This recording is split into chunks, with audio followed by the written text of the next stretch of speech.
Imagine you are an ancient human standing near a river. No roads, no bridges, no cars, no engines. On the other side, you see food, animals, maybe a safer place to live. But there is one problem. Water. For most animals, a river is a wall. But for humans, it became a challenge.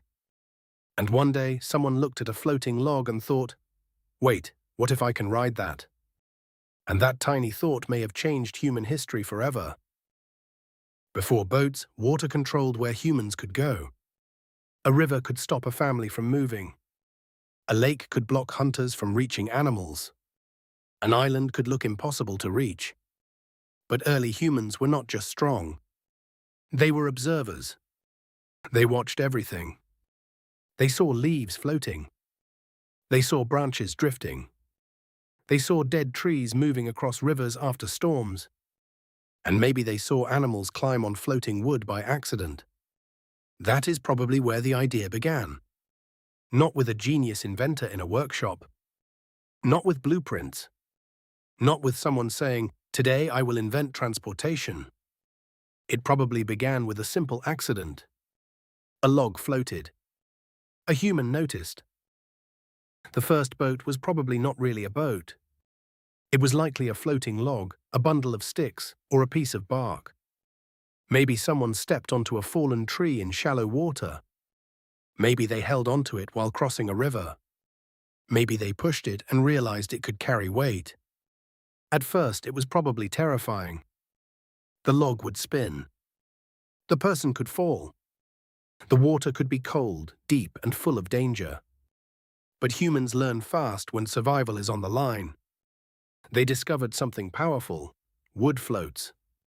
And once they understood that, the river stopped being only a wall. It became a road.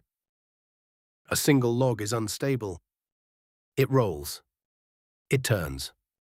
It throws you into the water like it has personal problems.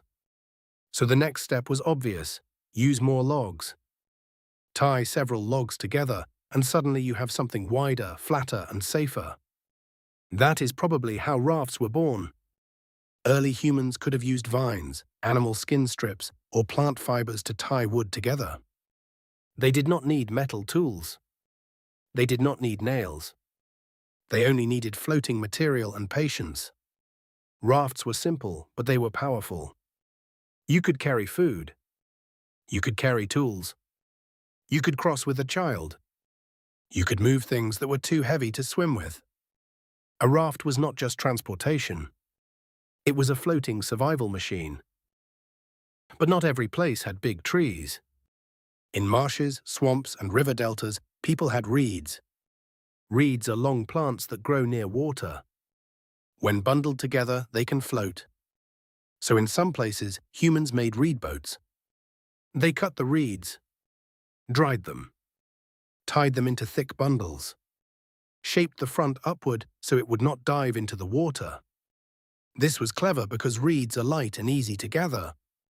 A reed boat could float across calm rivers and lakes. In other places, people used bark. A large piece of tree bark could be shaped like a small canoe. It was not always long-lasting, but it worked. This is the beautiful thing about boat invention. Humans did not invent one boat. They invented many boats in many places, using whatever nature gave them. Then came one of the biggest upgrades in boat history: the dugout canoe. A dugout canoe is made from a single tree trunk. You take a log and hollow out the inside. This sounds simple, but it is actually genius. A hollow log is lighter. It sits better in the water. It can carry people and supplies. And because it is one solid piece of wood, it can be strong. But how did ancient people hollow it out? They used stone tools, flint axes, bone tools, antler tools, and sometimes fire. They could burn part of the wood, then scrape the burned area away. Burn, scrape, burn, scrape. Slow work, but powerful work.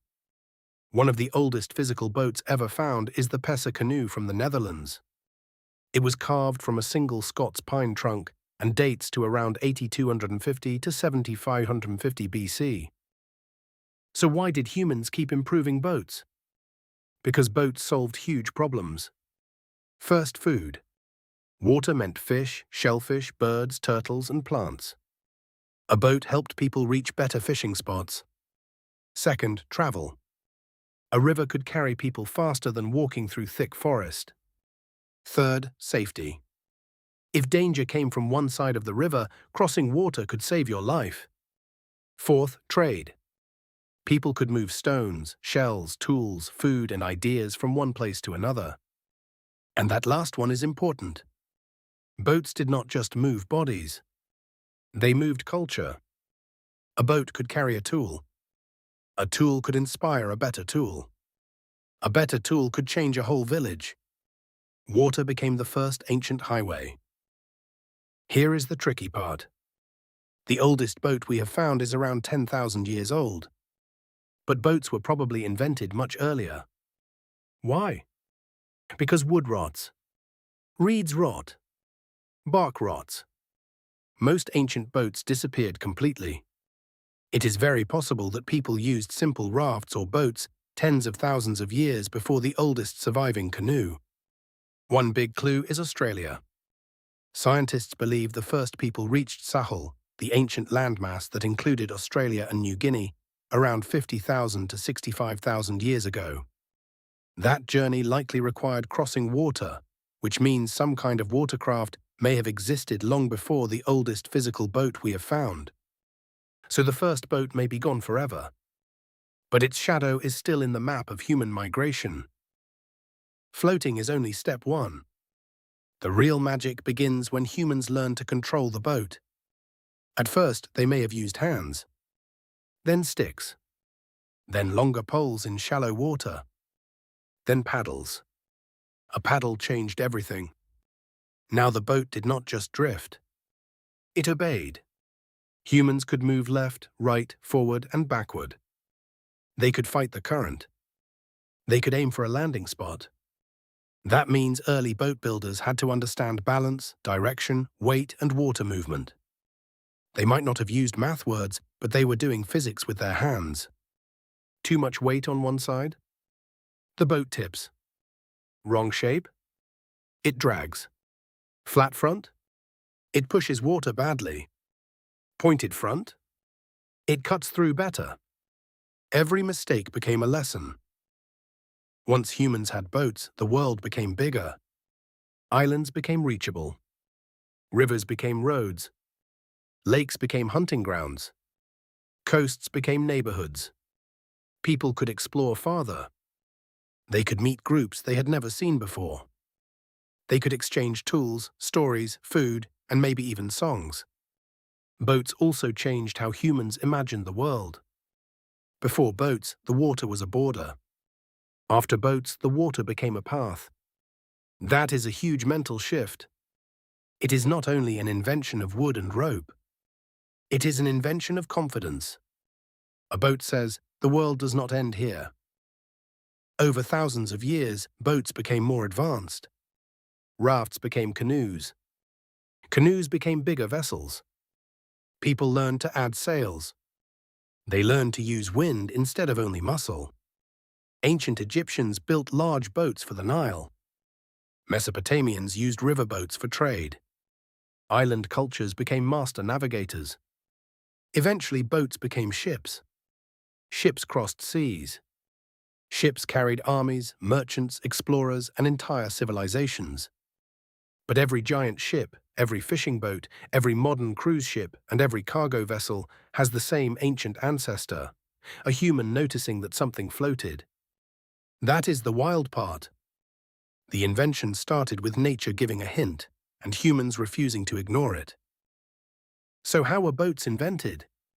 Not in one day. Not by one person. Not in one place. Boats were invented slowly by many humans across many rivers, lakes, forests, and coastlines. Someone saw wood float. Someone tied logs together. Someone hollowed out a tree. Someone shaped reeds. Someone made a paddle.